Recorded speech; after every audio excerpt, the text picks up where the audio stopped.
a Partido G en Córdoba, mi partido, haber organizado esta reunión por este medio. Vamos a hablar, introducirnos al tema de la reforma del Poder Judicial. Entonces, dos palabras sobre qué significa esto. La división de poderes no es una creación racional, sino un resultado de la historia cultural y sobre todo política de nuestro pueblo y de la Occidente en general.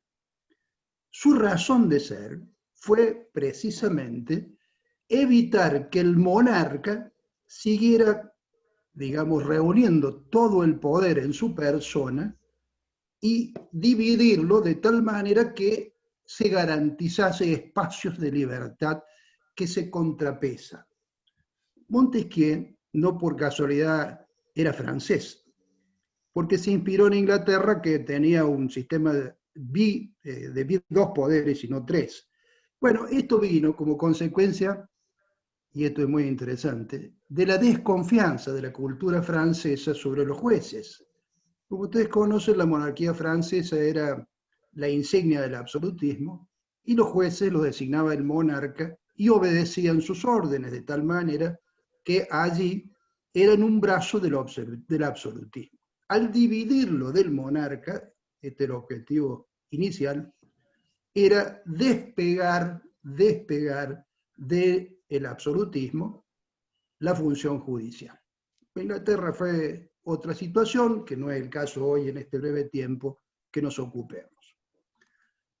Lo cierto es que el origen entonces es generar una suerte de guardián de la vigencia constitucional a favor, obviamente, de los ciudadanos. ¿Cuál es, en definitiva, el papel central de un poder judicial, según lo dice la doctrina desde el principio e incluso nuestra Corte? Guardián de las garantías constitucionales. Bueno, no hace falta mucha experiencia para darnos cuenta que cuando el Poder Judicial desaparece como independiente, esas garantías se esfuman. Ejemplo, la dictadura militar. No estamos en esa situación. La democracia recuperada a partir de 1983 genera otra vez el juego constitucional. La Argentina se encarrila por la división de poderes y estos actúan, bueno, con más o menos eficacia. En esto somos muy críticos, pero lo importante es que exista. ¿Qué ha pasado ahora? Ahora nos vamos a ocupar puntualmente del Poder Judicial. Si nos ocupamos del poder, me quiero quedar en esta palabra, nos estamos ocupando de cómo se ejerce el poder en la Argentina. Pues el Poder Judicial es el supremo control del ejercicio del poder que se supone tiene el Ejecutivo y aún el Legislativo. Estoy hablando en el plano teórico. ¿Qué pasa entonces? En nuestra Constitución, para garantizar su independencia, se ponen dos artículos centrales. Uno, el 109, que dice: en ningún caso el presidente de la Nación puede ejercer funciones judiciales, y esto es lo que me importa ahora, ni arrogarse conocimiento de causas pendientes o restablecer la fenecida. Pero me quiero quedar en la expresión ni arrogarse el conocimiento de causas pendientes. El otro artículo del 110, que dice: el Poder Judicial conserva sus empleos mientras dure la buena conducta.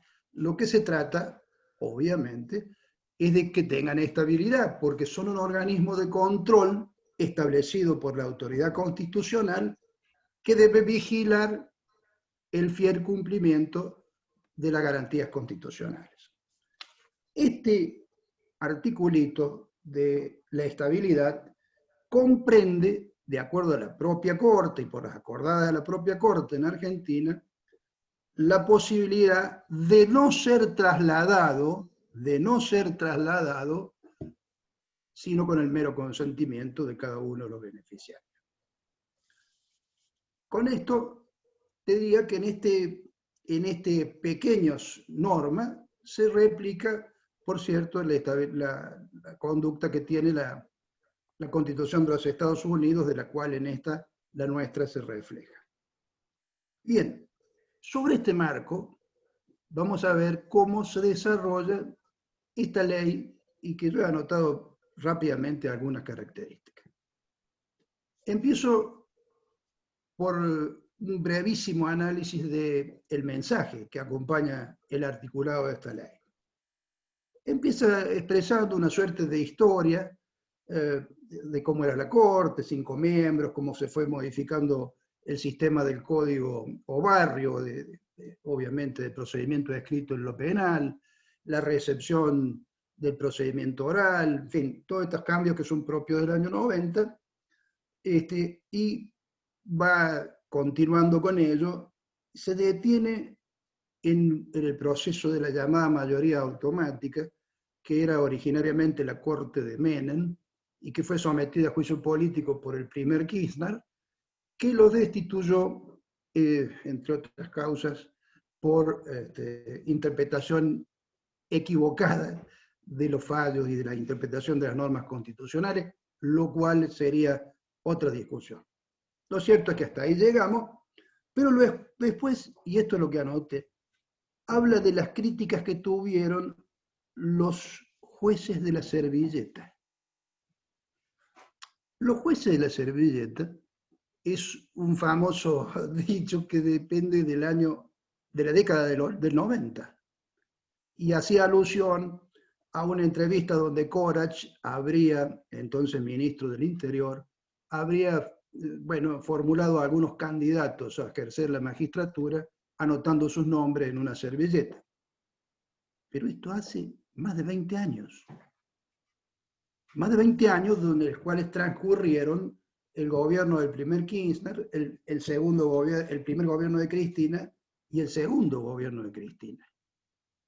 Curioso, digo, que plantee como un punto importante los jueces de la servilleta, después de 15 años de ejercer el poder. Y se refiere también a los jueces de Comodoro Pi. Este es un poquito posterior, pero los jueces de Comodoro Pi también son de hace más de 20 años.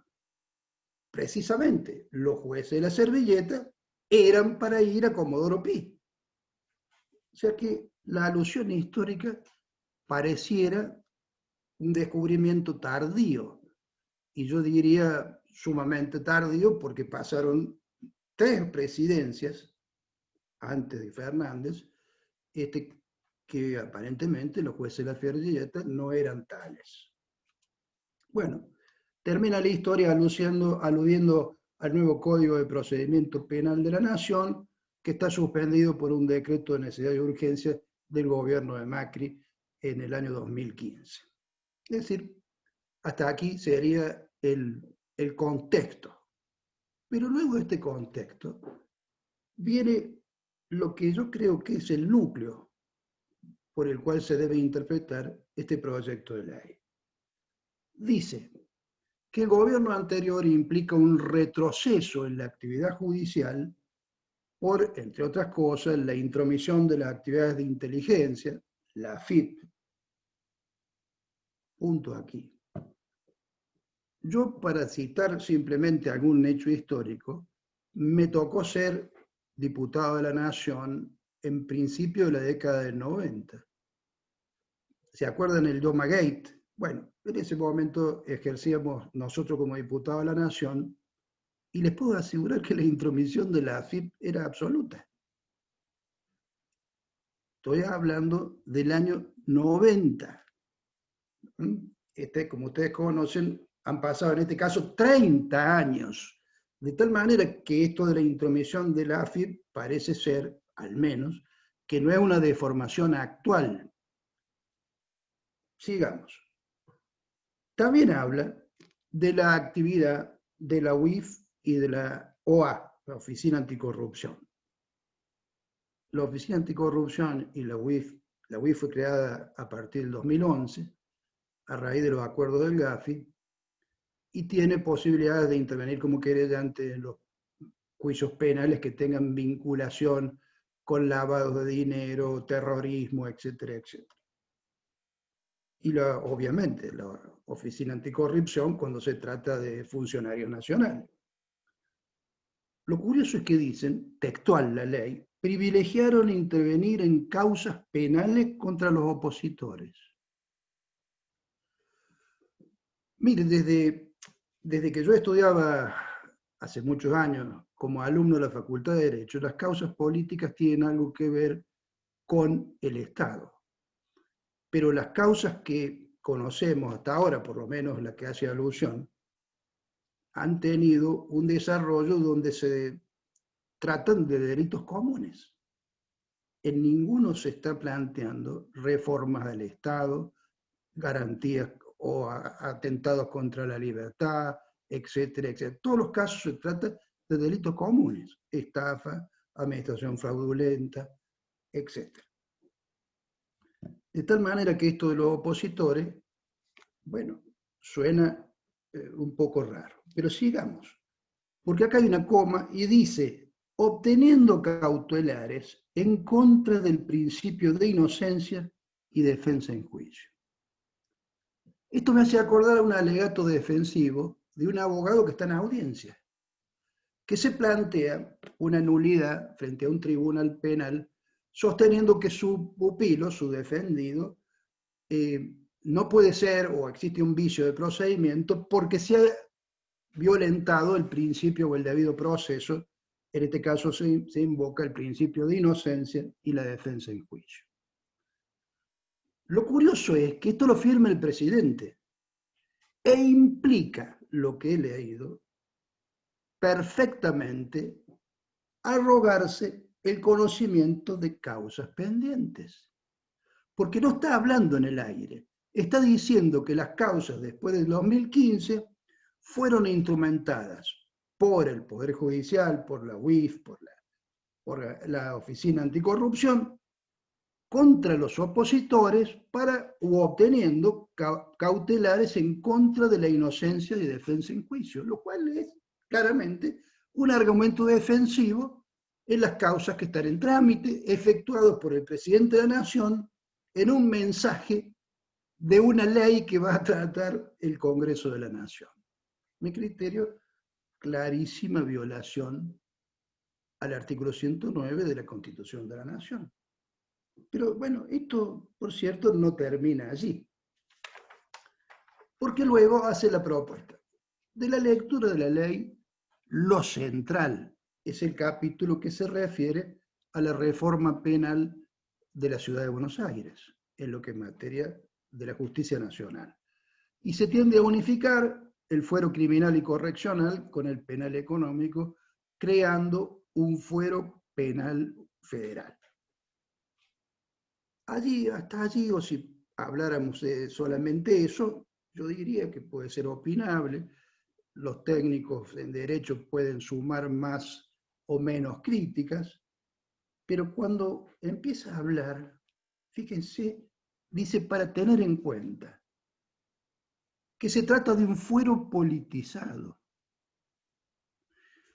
Bueno, si fuera un ciudadano común, bueno, uno puede decir, admite que fuera un fuero politizado, pero quien está firmando esto es el presidente de la Nación, refiriéndose al poder que se supone creado por la Constitución para controlar. Y él le dice que está politizado, es decir, le está diciendo que no es oficial, o por lo menos lo mira, porque lo de politizado es para depreciar la actividad. Sigamos.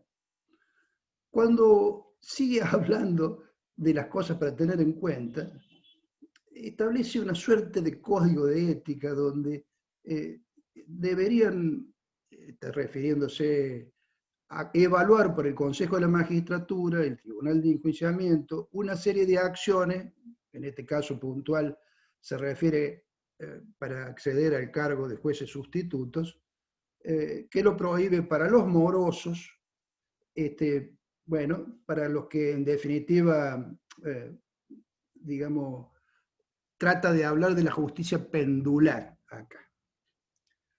Cosa curiosa esta. Digo curiosa porque justicia pendular, si podemos usar, o digamos, destacar el primer movimiento del péndulo, habría que situarlo en el primer gobierno de Kirchner, que se inició con la, precisamente, destitución de miembros de la Corte, de la época de Menem. Entonces, lo de pendular, digamos, de alguna manera, tiene mucho que ver con la posición que tiene el oficialismo actual, porque parece ser que antes era pendular y ahora no, o antes era de una forma no criticable y ahora sí era criticable. Me interesa porque más adelante habla de una suerte de normas de ética, donde reproduce, curiosamente, algunas situaciones que deben evitarse, en fin, de evitar las influencias, reiterando lo que hay en códigos de ética nacionales e internacionales. Pero en esto de influir, que debe denunciar ante el Consejo de la Magistratura, el jury de enjuiciamiento, la influencia sobre los jueces de políticos, de personas con cierta influencia. Y también agregó ahora la comisión estas influencias mediáticas. Con lo cual, resulta que esta ley, que quiere reformar el Poder Judicial, aparentemente para que no sean tratados o enjuiciados los opositores al régimen del anterior gobierno, también plantea de que no debe intervenir la prensa libre. Bueno, yo les puedo contar la experiencia de Córdoba, que tiene el sistema acusatorio vigente, que es otro de los objetivos importantes, que voy a decir dos palabras, donde el papel de la prensa es central.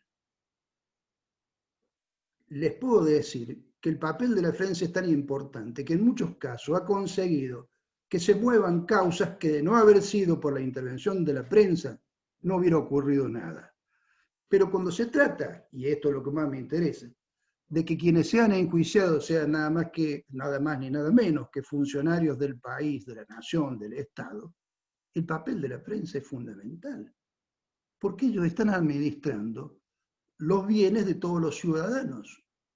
Y los ciudadanos obviamente tenemos que conocer lo que ocurre y no estar sometidos a los rígidos cánones que tiene el Código de Procedimientos Penales de la Nación, con la posibilidad de que se transformen en causas secretas o tengan un término limitado para que sean secretas, etcétera, etcétera, etcétera, cuando se trata de bienes públicos. La prensa tiene en toda república un nivel de cuarto poder, y en nuestra Constitución e incluso en los convenios internacionales que tienen jerarquía constitucional, una serie de salvaguardas que, por cierto, no pueden ser violentadas como se pretende en este proyecto. En definitiva, estas son, en mi criterio, las notas más importantes que podemos destacar. Me queda para cerrar algo que me parece que es de mucha mención. Si se pretende poner en funcionamiento el nuevo Código de Procedimientos de la Nación, que establece ya plenamente el sistema acusatorio, hay que privilegiar la creación de fiscalías. Como para que tengan una idea, donde Córdoba está vigente desde la década del 90, en la que precisamente en esa oportunidad yo era fiscal general y pusimos este sistema vigente. En Córdoba hay 27 fiscalías en la capital y solo 9 juzgados de control. Y le quiero decir una cosa, debiera haber más fiscalías. No hay necesidad de crear más jueces de control, porque el peso de la investigación es de la fiscalía. De tal manera que crear 29 juzgados más y hacer 46, como propone este proyecto, duplicando las fiscalías, es como poner el caballo delante del carro, porque si entra en vigencia, como dice el proyecto, el Código de Procedimientos nuevo, toda la labor de investigación va a ser de la Fiscalía, y los jueces de control, los que son de ahora Comodoro Pi, solamente se van a transformar en lo que se llaman jueces de garantías.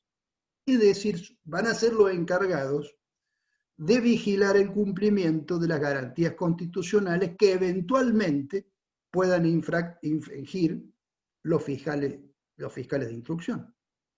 De tal manera que me parece que que no está a tono, no solo con el ordenamiento constitucional, sino que no está a tono ni siquiera con el propósito de actualizar y poner en vigencia el nuevo Código de Procedimientos.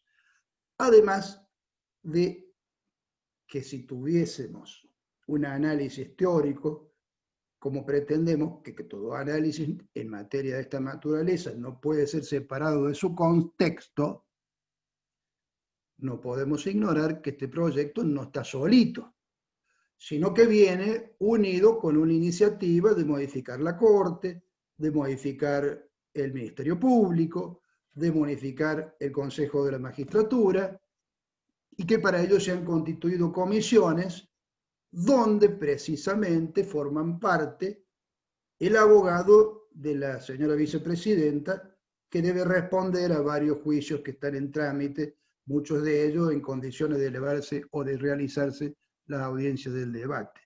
Lo que, por cierto, no habla bien en el contexto que estamos hablando y transforma esta ley en una situación sumamente discutible. Mi sensación es que esta reforma solamente tiene un núcleo central vinculado a ciertos hechos de Comodoro Pi y punto. Todo lo demás son anhelos, buenas intenciones, no hablar de las provincias, todo eso no tiene casi importancia. Lo que está en mira es lo que la ley dice, es lo que la ley lo dice en otras palabras. Evitar que las causas penales abarquen a opositores políticos, obteniendo cautelares en contra del principio de inocencia y defensa en juicio, que se ve el presidente ha ya manifestado como vicio de todos estos procedimientos. Nada más para empezar. Muchas gracias, doctor Ortiz Pellegrini. A continuación, hará uso de la palabra el doctor Diego Hernán Amesto, quien es docente de grado y posgrado de la Universidad de Buenos Aires y Derechos Humanos en la Universidad de Palermo, con estudios avanzados en Derechos Humanos, American University Washington College of Law, miembro asociado New York State Bar Station, miembro de la Asociación Argentina de Derecho Constitucional. Adelante, doctor. Bueno, muchas gracias. Gracias al GEN de Córdoba. Gracias, diputada. Gracias, Miguel. Gracias por el espacio y lo bueno de encontrar muy buenos amigos que están compartiendo este viernes a la tarde para charlar un poco de estos temas que nos convocan constantemente y que constantemente vivimos recibiendo cimbronazos y todos los días una noticia nueva sobre el tema. Yo puedo ir casi por el mismo recorrido que hizo Miguel, pero voy a agregar específicamente, técnicamente, las cuestiones que hacen a el proyecto que, gracias a Dios, ayer cumpliendo con el artículo 108 del reglamento del Senado de la Nación, finalmente lo publicaron al dictamen, porque parece que lo tenían bajo 400 llaves y nadie podía tener acceso al mismo. En primer lugar, yo creo que esto no es una reforma judicial, como bien planteaba Miguel, si estamos pasando de un sistema inquisitivo a un sistema acusatorio o si estamos discutiendo cuestiones procedimentales y una estructura, una modificación o una renovación del Poder Judicial, como bien decía Enrique Paisao, como miembro informante del 114 en la Convención Constituyente del 94. Sino que acá lo único que está haciendo el Congreso de la Nación está estableciendo juzgados. Entonces, meramente el marco es el 75, inciso 20, es decir, creación de juzgados. ¿Y por qué hablo de esto? Porque la norma o la reforma judicial, en realidad el nudo principal va a estar dado en la comisión creada por el Poder Ejecutivo, que aborda 3 temas fundamentales y que son esenciales a tener en cuenta en la reforma, pero recién en 90 días vamos a estar discutiendo sobre la Corte Suprema de Justicia, sobre el Consejo de la Magistratura y sobre el juicio por jurados. El proyecto que presentó el Poder Ejecutivo Nacional en el Senado, en primer lugar, apunta, como dije, a la creación de juzgados. ¿En qué sentido? 23 juzgados federales nuevos en la capital federal, que se suman a 23 existentes, donde están los 12 criminales correccional, más los 12 penales, más los 11 penal económico, 75 fiscalías conforme el artículo 65, 23 defensorías y 94 juzgados penales federales en el orden federal. Ahora, ¿cuál es el primer nudo? Y esto es muy técnico, pero es interesante que lo tengamos presente. La unificación de los juzgados que plantea el artículo 1, 2, 3, 4 y 5 del dictamen del Poder Ejecutivo Nacional. ¿Por qué? Porque unifican el fuero criminal y correccional federal con las cámaras penales, cámaras nacionales penales económicas. Los 12 juzgados, los famosos juzgados de Comodoro Pi, que son criminal y correccional federal, se unifican con los juzgados nacionales penal económico. Entonces pareciera que en el proyecto, con el solo hecho de que el juzgado se llame penal, eso ya hace que se transforme en un atropello y sea lo mismo un juzgado nacional penal económico que un juzgado federal criminal y correccional. Es muy técnico, pero ahora vamos a ver por qué planteo esta cuestión y por qué voy a utilizar la jurisprudencia de la Corte Suprema de Justicia y dos acordadas que son fundamentales en esta instancia. Una de las acordadas es las 418 del 15 de marzo del 2018, donde se discutía la transformación de 5 juzgados orales criminales de Capital Federal con la fusión de 5 tribunales, con la transformación en 5 tribunales orales criminales federal. Es decir, un juzgado nacional se transforma en federal. La Corte Suprema, en base a 2 fallos de la Corte que son Rosás y Uriarte, sostiene que todo procedimiento que establece un nuevo juzgado o la transformación de juzgado debe tener el manto necesario del procedimiento constitucional que está dividido en 3 partes. Es decir, Consejo de la Magistratura, 114, Poder Ejecutivo, artículo 99, y acuerdo del Senado para que el juzgado, para que esté designado el juez. Y obviamente la habilitación como superintendencia que le hace la Corte Suprema de Justicia de la Nación. En segundo lugar, la acordada 718 del 11 de abril del 2018, donde acá aparece el traslado de magistrados titulares, ¿sí?, de la justicia nacional a órganos del mismo fuero, pero nacional. La segunda situación es el traslado de magistrados del fuero federal a órganos de la misma naturaleza federal. Pero acá viene la cuestión principal que hay que tener en cuenta. Cuando se trasladan magistrados de la justicia nacional a la justicia federal, ¿sí? Y la Corte dijo, no corresponde equiparar a los tribunales ordinarios con los federales. Es decir, el proyecto, el dictamen, en los primeros 4 artículos ya tiene un problema de arranque. ¿Por qué? Porque está fijado el procedimiento existente para que llegue. Entonces, ¿cómo puede ser que un juzgado nacional, por una ley, automáticamente se unifica y se transforma en la justicia federal? En este sentido, lo que está haciendo el proyecto es llevándose puesto hasta lo decidido por la Corte Suprema de Justicia de la Nación en el fallo Uriarte que cité y las 2 acordadas oportunamente que cité. La segunda cuestión que a mí me llama la atención de este proyecto y que hay que poner el ojo es en las subrogancias. El artículo 14, 15, 16, 17 y 18 de la ley habla sobre la subrogancia, un tema que viene en discusión de hace años en la Argentina porque siempre tenemos dicho los profesores de constitucional que el juez que detenta un cargo por subrogancia no es un juez de la Constitución porque no cumplió con el procedimiento establecido en el artículo 114 y esas 3 patitas que yo dije, ¿no? Es decir, el Consejo, el Ejecutivo y el acuerdo del Senado. El artículo 14 dice que para poder empezar con este procedimiento de subrogancia es necesario 3 elementos.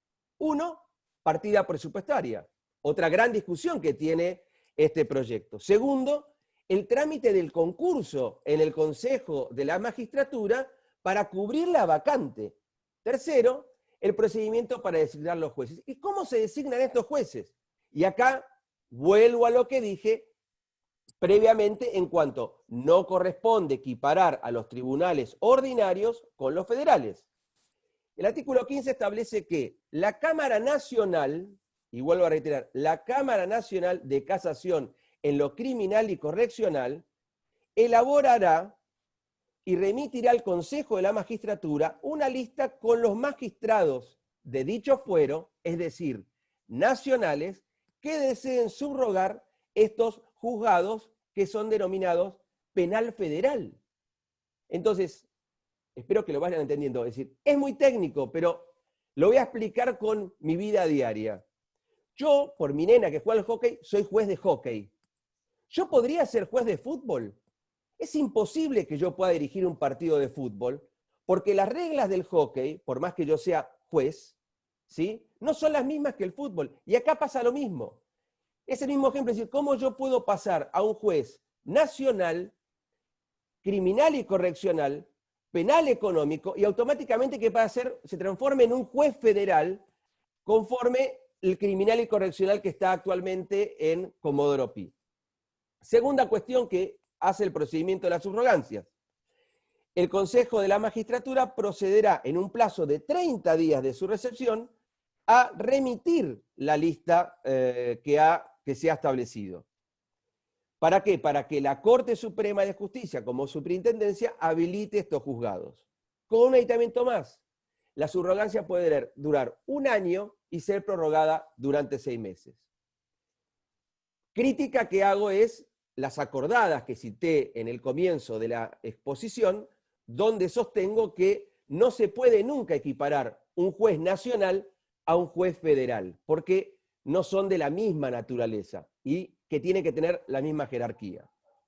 En otro orden de cosas, actualmente existe vigente una ley, la 27439, que es la ley del régimen de subrogancias, donde el artículo 14 establece: será nula de nulidad absoluta la designación de un juez subrogante para desempeñar funciones en un juzgado o tribunal que no hubiese contado previamente con magistrados titulares designados conforme al procedimiento constitucional ordinario. Es decir, lo que está pasando acá es que yo voy a tener casi 23 juzgados que no tienen juez titular y que automáticamente, por esta ley, se va a hacer una excepción y mediante este mecanismo que acabo de contar, se van a designar a 23 jueces federales, en franca violación a una ley vigente y en franca violación a lo redecidido por la Corte Suprema en el fallo Uriarte. La Corte Interamericana de Derechos Humanos sostiene en el caso Tribunal Constitucional versus Perú que se debe garantizar la independencia de cualquier juez en un Estado de Derecho y en especial la de los jueces constitucionales, en razón de la naturaleza de los asuntos sometidos a su conocimiento. Es decir, todo este procedimiento de designación lo que hace es afectar la independencia de los jueces y permite de esta manera la presión externa sobre los mismos. Entonces, hay que poner el acento en la cuestión de las subrogancias y en esto que ya lleva para el miércoles próximo, el 26, donde va a tener media sanción del Senado de la Nación. Entonces, vuelvo a reiterar lo que dice la Corte: no corresponde equiparar a los tribunales ordinarios con los federales. Entonces la pregunta acá es: ¿cómo la Cámara Nacional de Casación Criminal y Correccional puede pasar a integrar un fuero penal federal? La respuesta es inconstitucional. Es contrario a la ley y contrario al procedimiento establecido en la Constitución. Segunda cuestión, que para mí es importante en este procedimiento y aparece constantemente: el Consejo de la Magistratura. Y por eso yo cuando comencé dividí a la reforma judicial en 2 partes. El Consejo de la Magistratura se va a resolver recién en 90 días, cuando la comisión especial creada por el Poder Ejecutivo Nacional debe dar su dictamen al Poder Ejecutivo Nacional para que éste, si existe la posibilidad o no, remita un proyecto al Congreso de la Nación para que éste modifique la ley del Consejo de la Magistratura. Entonces, ¿cuál es el punto que yo pongo sobre esta cuestión? Que el Consejo de la Magistratura Es un órgano que fue creado en la reforma del 94 para designar, evaluar y eventualmente sancionar o destituir a los jueces.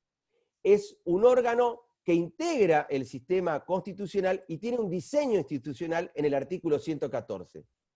Tantas idas y vueltas en este Consejo de la Magistratura hizo que la política lo tomara por asalto al Consejo y se rompiera esa palabra que Quiroga Lavie tanto utilizó en la Convención del 94 y fundamentó tanto en el discurso, hasta el mismo García Lema también y el convencional Paisao, el equilibrio.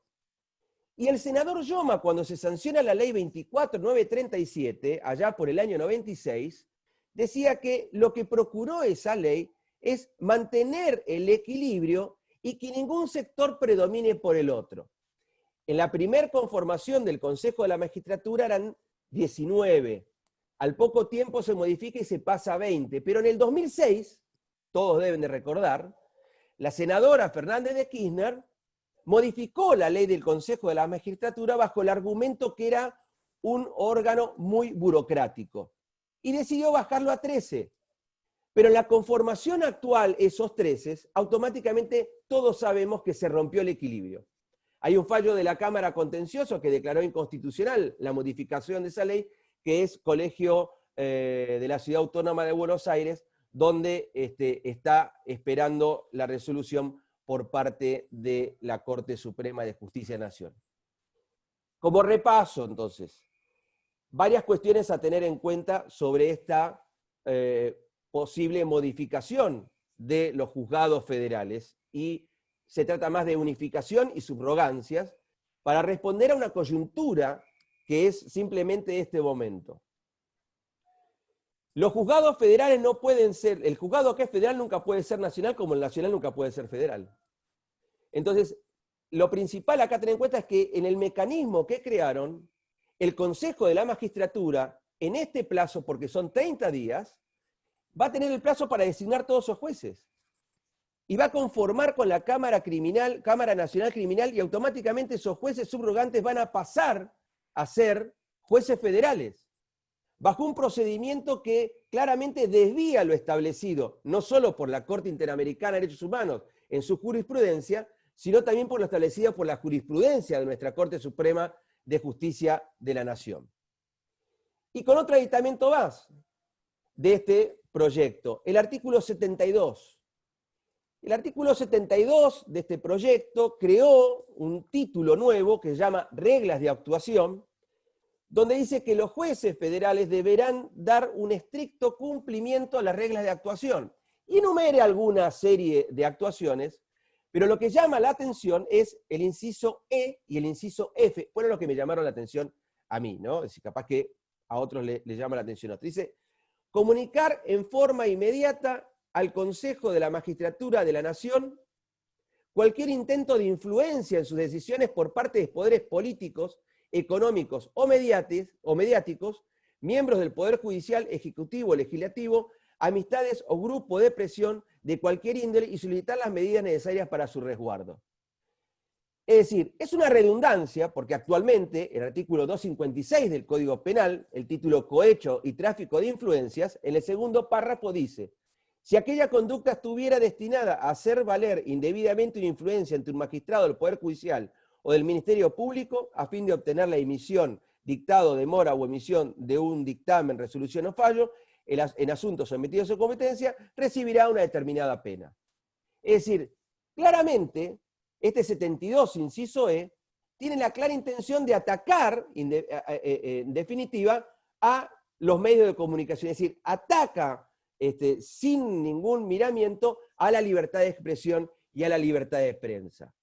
En este sentido, este artículo 13 no solo viola el artículo 14 de la Constitución Nacional, ¿sí?, que dice que todos somos libres de opinar sin censura previa, sino que también ataca el artículo 13 de la Convención Americana de Derechos Humanos, porque este artículo lo que habla específicamente es de la libertad de expresión y libertad de prensa. Y el 13, inciso 2, habla de la censura previa. Entonces, claramente, el proyecto adolece de un grado importante de convencionalidad. No solo podemos hablar de inconstitucionalidades, sino que también podemos hablar de inconvencionalidades. ¿Por qué? Porque contradice la jurisprudencia de la Corte Interamericana. Y acá, para terminar, me voy a quedar solamente con una reseña en el párrafo 117 del fallo Herrera Ulloa contra Costa Rica, donde la Corte Interamericana de Derechos Humanos dice: los medios de comunicación social juegan un rol esencial como vínculo para el ejercicio de la dimensión social de la libertad de expresión en una sociedad democrática, razón por la cual es indispensable que recojan la más diversa información y opiniones.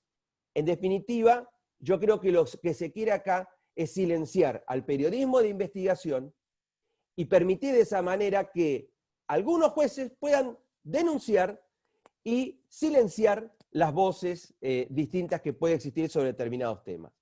El segundo punto, y este es muy corto, yo creo que afecta el derecho de peticionar a las autoridades, el artículo 14 de la Constitución Nacional, el inciso F de este artículo 62, porque dice: evitar que el clamor público y el miedo a la crítica incidan en sus decisiones y en un caso deberán actuar sobre la base de consideraciones de popularidad, notoriedad u otras mociones impropias. En definitiva y como conclusión, yo creo que debemos consolidar las instituciones de la República, debemos afianzar el funcionamiento independiente del Poder Judicial, y este proyecto no va en ese sentido, por cuanto lo que se debe buscar es recuperar la confianza de la sociedad en el sistema. Joaquín B. González nos decía y nos enseñaba: ningún pueblo de la tierra ha gozado de libertad mientras no ha tenido asegurada su justicia. Este proyecto cumple con lo expresado por Calamandré: cuando la política entra cuando la política entra a tribunales, la justicia sale por la ventana. De darse su aprobación, lamentaremos una vez más que la supuesta reforma judicial solo responde a una coyuntura política. Es por ello que necesitamos una administración de justicia separada de los avatares políticos y sustentada en la igualdad, que resalte los valores republicanos y democráticos. La sociedad debe saber y entender que los jueces no son oficialistas ni opositores, que no pertenecen a ningún partido político. Lo que debemos asegurar entre todos es la plena independencia de nuestro Poder Judicial. Muchas gracias. Muchas gracias, doctor Diego Armesto. Finalmente nos dará sus conclusiones la doctora Margarita Stolbizer, quien es presidenta del Partido GER Nacional y presidenta de la ONG Bajo la Lupa. Adelante, Margarita. Bueno, muchísimas gracias. Gracias al GEN de Córdoba por haber organizado esta reunión y obviamente apreciando muchísimo lo que han sido las exposiciones, las presentaciones, tanto de Miguel Ortiz Pellegrini como de Diego Armesto, así que para mí es un gusto.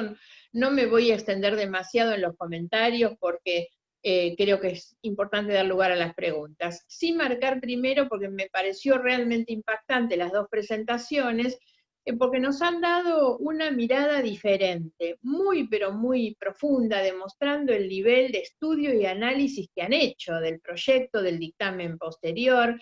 Esto es muy valioso, sobre todo porque lo que yo veo, digamos, como parte del análisis crítico y político de la situación y del contexto, es de qué manera este tipo de iniciativas lo único que hacen es acrecentar y profundizar lamentablemente la grieta en que está metida la Argentina.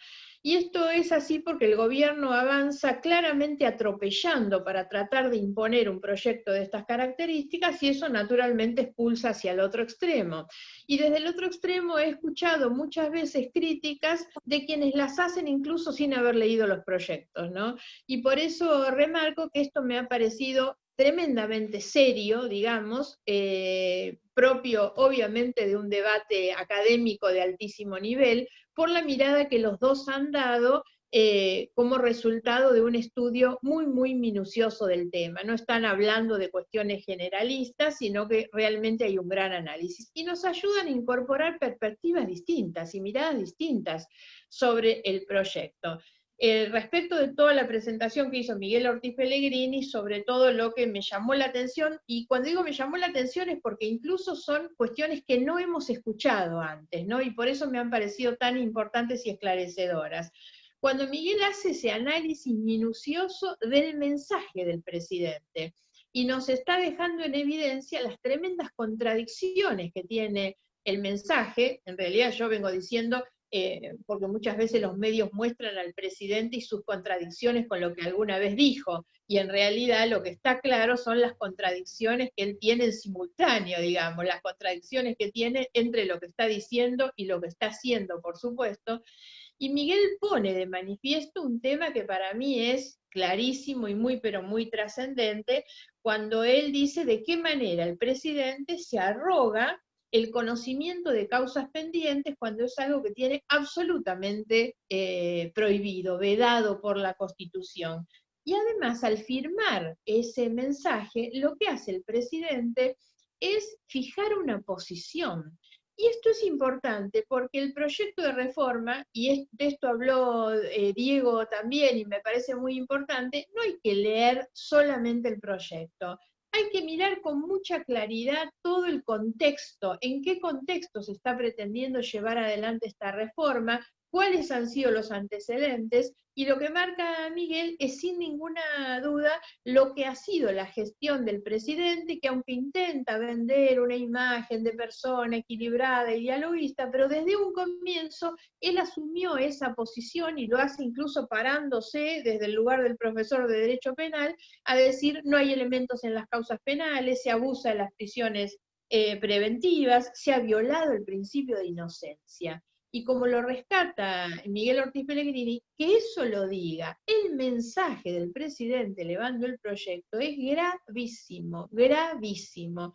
Por lo tanto, me parece que eso es, digamos, todo un hallazgo en el debate, que no es de las cosas que normalmente hemos escuchado durante todos estos días, ¿no? Así que me pareció eso, digamos, obviamente que toda su presentación fue muy importante, pero ese análisis del mensaje me pareció que deja muchísimas cosas explícitas sobre las que trabajar. Diego nos ha hecho también una demostración de un conocimiento profundísimo como él lo tiene desde siempre, pero que tiene que ver no solo con el profundo conocimiento del derecho constitucional, sino también de las cuestiones prácticas, porque el análisis que Diego hace del proyecto de reforma en el contexto del que estamos hablando también, pero además en relación a otras leyes vigentes, como la de subrogancias, el Consejo de la Magistratura, y aquí obviamente este punto tan importante que es el Consejo de la Magistratura, del que conocemos historias previas, porque él marcó cuáles fueron las reformas previas que hemos tenido y de qué manera se ha roto el equilibrio, digamos, que es una exigencia que la Constitución impone para la conformación de este organismo tan importante, ¿no? Y sin ninguna duda que esto tiene que ver también con algo, y me quiero referir a esto de manera particular, que es la forma en que este gobierno quiere llevar adelante esta reforma. Y para decirlo de manera vulgar, es a las patadas y a los empujones, y así es como quieren llevar adelante esta reforma. Lo que vemos en el medio, y eso ya tiene que ver con esta discusión que se va a dar de cara a la semana que viene, cuando pretendan llevarla al Senado, bueno, esto que mostraba Diego de manera evidente, que también habló Miguel, que es el revoleo de los cargos que se crean, sinceramente, es cuando se impulsa el proceso acusatorio, lo mencionó Miguel, y sin embargo, en lugar de crear fiscales, crean más juzgados, que obviamente no son necesarios, pero además, si todos coincidimos, digamos, quienes impulsan la reforma y quienes creemos que esta no es la reforma y no es la forma, que hay cosas que se deberían hacer, obvio que no son estas, por supuesto, y dentro de esas cuestiones me parece que lo que estamos viendo es un intento de negociación, sobre todo en el Senado, con los cargos, con los acuerdos con los gobernadores, y esto habla claramente de la deslegitimación que este proyecto tiene. Llevar adelante un proyecto de reforma tan estructural, tan trascendente, no puede sino ser el resultado de un consenso, de una construcción colectiva.